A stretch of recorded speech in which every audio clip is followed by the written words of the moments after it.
way. And I would also say that building community is something that's really important and it's really a skill. And I'm learning that it's a skill that you have to work on. So it's something that I'm consciously working on as well.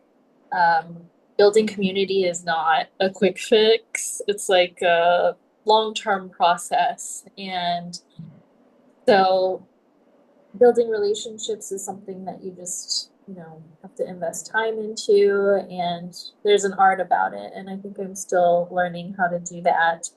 But I think, going to events in your area and just talking to somebody that you wouldn't necessarily normally talk to, that maybe is outside of your particular socioeconomic or racial bubble, that's like a really good way to start.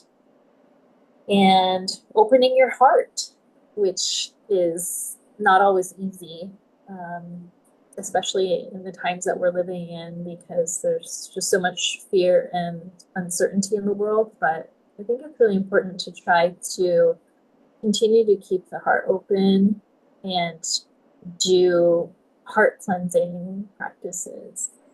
Um, Another thing that I think is really healthy is to try to be in some kind of physical or somatic practice with your body. So it could be anything that you like, anything that gives you ashe, like they say in Brazil, when you dance samba, you have that good chi pulsing through your body. So it could be dancing or yoga or exercising or just going for a walk in the park or tai chi. But I think that that's really a big key to having a healthy life and feeling good.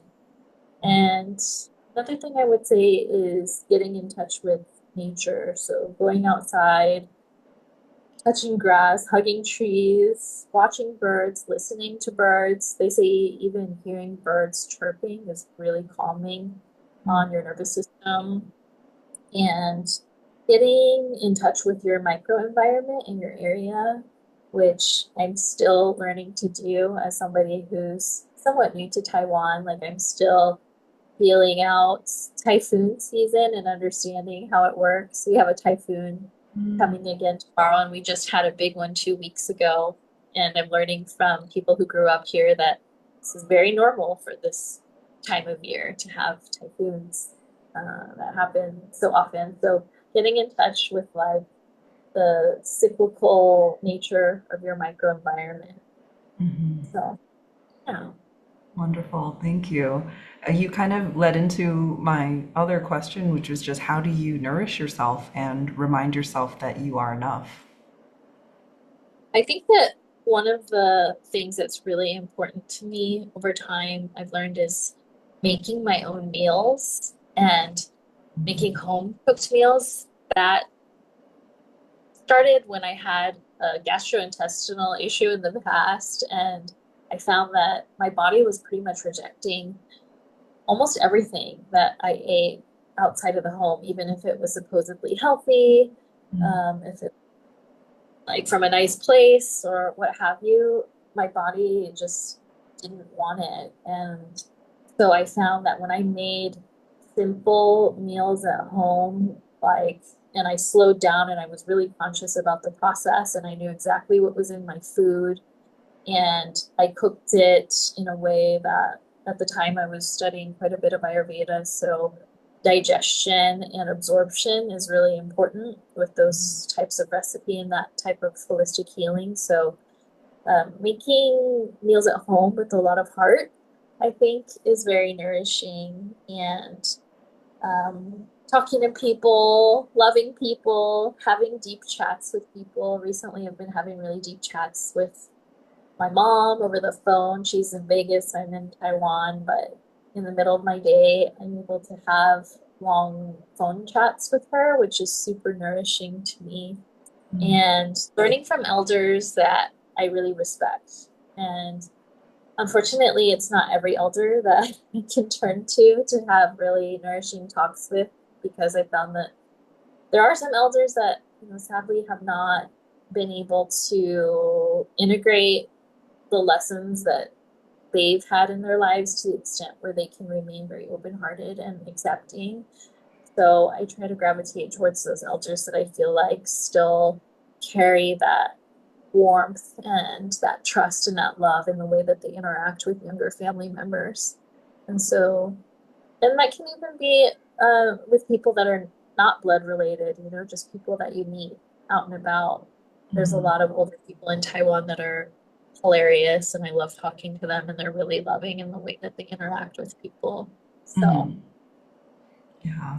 uh, in terms of how I remind myself I'm enough, I think one thing that I had to focus on, especially during that period of illness, was realizing that for so much of history, humans were organized in tribes, and we've really gotten away from that so much so that individuals feel like they're supposed to be able to do all of this stuff on their own, and it's just not humanly possible.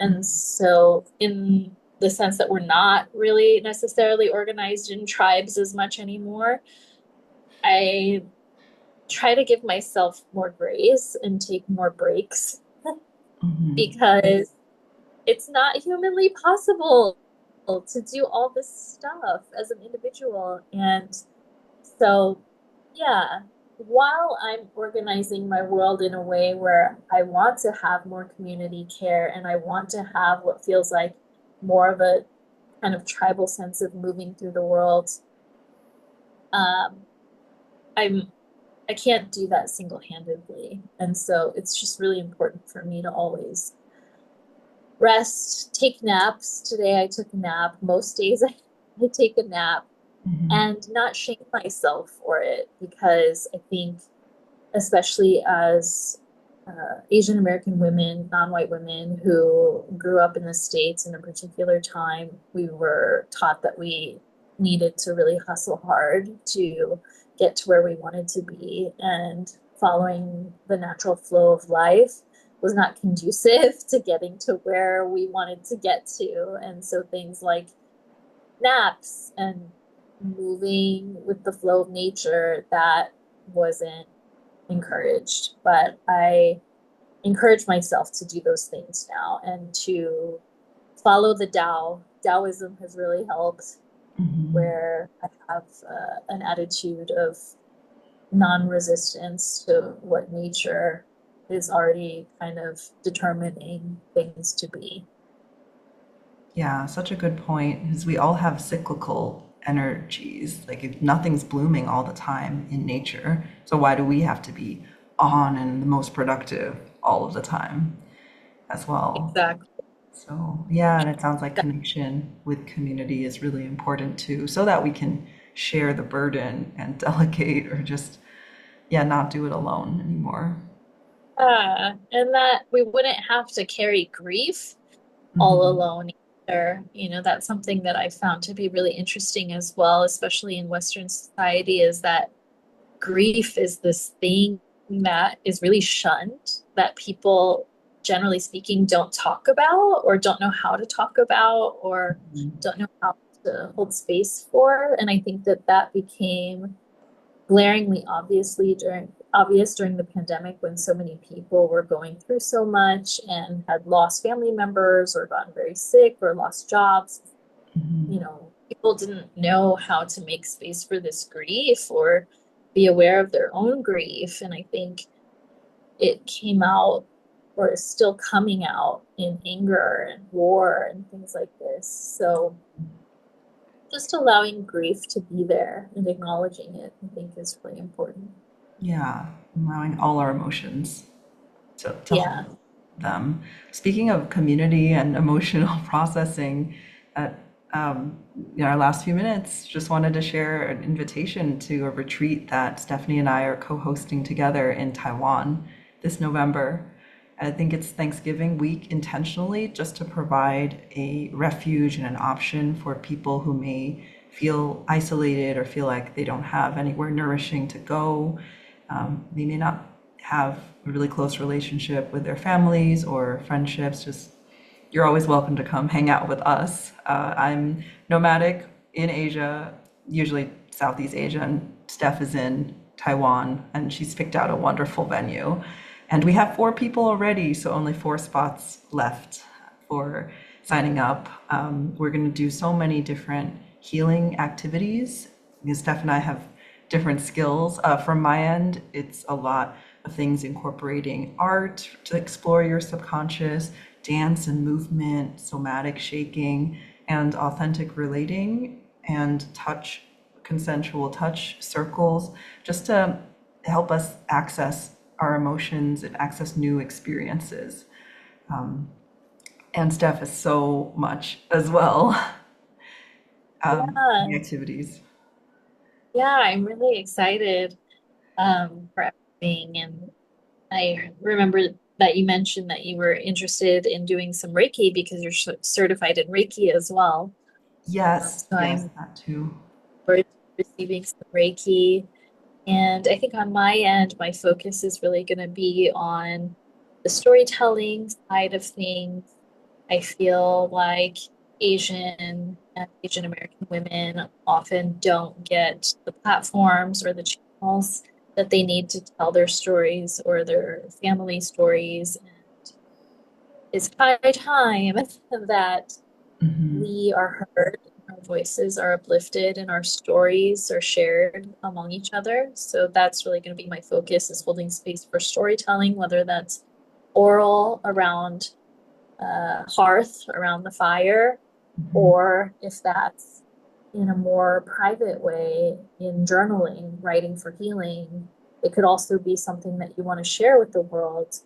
Both Tony and I have published books and books that were quite personal to our stories that we've shared with the world that you can buy online, you know. So I really want more Asian American women to be able to do that and to know how to do that so that they can get their voices out. And I think some of the themes that will be coming up that we'll talk about in the course of the week include things like journeys, cyclical journeys, migration, identity, East meeting West, disentangling from fear, scarcity, and survival mindsets with intelligence, memory, nostalgia, heritage, and bloodline, self examination, bringing light to some of our deepest, darkest corners, shadow work, womanism, feminism, her stories, rest is resilience, napping, nature led living, slow living, trauma vortex and counter vortex, intergenerational trauma, and trauma healing. So that's really rich already. Yeah. And so we have a good lineup of events as well as the, you know, in addition to the storytelling and like the more personal stuff we'll be doing. There's also going to be a lot of space for lightness. Like there's a dragon boat activity that we're going to go on, which will be a lot of fun. I already spoke to my uh, dragon boat trainer. We've picked out the venue in Hong, and we're going to see the um, dual temples that exist there by the lake that we're going to. And I'm like, we want to get street side food for sure, get some ice cream. So that's one activity. We're going to do a nighttime alley walk with our local storyteller from Taiwan. So that'll be fun. And there's a bunch of other things, but that's just a little sprinkle of what's to Yeah, come. absolutely. And I recall Steph does great at I Ching readings and we'll be doing calligraphy and in many ways getting in touch with our roots. And you don't need to be of Taiwanese or Chinese diaspora. Just all Asian women are welcome, or even all women of color, because we've had so many shared experiences. And there's Right. a lot that we could benefit from in supporting each other and healing. And also, as you said, sharing her stories and our stories. So if you want to birth a project, we have the 5 days of the retreat to actually help you materialize that as well by the end. So come check it out. Just go to the website in the show notes that I'll leave, which is part of Stephanie's blog, and send us a message to apply, and we'll have a chat with you to see if it would be a good fit and just explore what you're going through. So we hope to chat with you and meet you. But Steph, thank you so much for coming on the podcast and sharing your story and your wisdom. I appreciate it. Yeah, We need thank to have more conversations in thank person you later. for holding. Yeah. Okay, thanks everyone. And tune in next time.